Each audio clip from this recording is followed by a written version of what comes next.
வணக்கம். ஆகாஷ்வாணி புதுச்சேரி செய்திச் சுருக்கம் வாசிப்பவர் வீரமணி.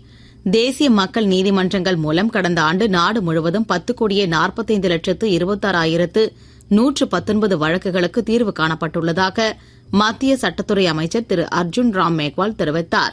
மேலும் இந்த நீதிமன்றங்களின் உத்தரவு சிவில் நீதிமன்றங்களின் உத்தரவுக்கு இணையானது என்றும் எந்தவொரு நீதிமன்றத்திலும் இந்த தீர்ப்புக்கு எதிராக மேல்முறையீடு செய்ய முடியாது என்றும் அவர் கூறினார்.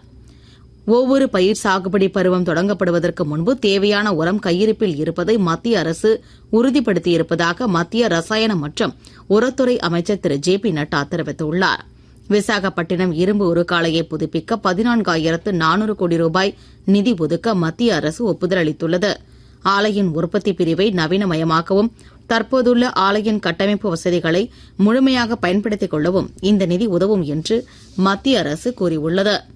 மக்களவைத் தொகுதி மறுவரையறை குறித்து எதிர்க்கட்சிகள் ஆளும் மாநிலங்களின் முதலமைச்சர்கள் இன்று சென்னையில் ஆலோசனை நடத்த உள்ளனர்.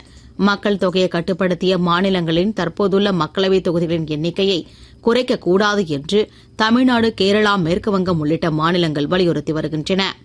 உலகின் மிக பரபரப்பான விமான நிலையங்களில் ஒன்றான லண்டன் ஹீத்ரூ விமான நிலையம் அருகே நேற்று ஏற்பட்ட தீ விபத்தை தொடர்ந்து விமான நிலையம் தற்காலிகமாக மூடப்பட்டதால் விமான சேவை பாதிக்கப்பட்டது. தீ அணைக்கப்பட்டதைத் தொடர்ந்து விமான போக்குவரத்து மீண்டும் தொடங்கியுள்ளது. பல்வேறு நாடுகளுக்கான விமானங்களின் இயக்கம் சீரடைந்து வருவதாக ஹீத்ரூ விமான நிலைய தலைமை நிர்வாகி திரு தாமஸ் வோல்வை தெரிவித்துள்ளார்.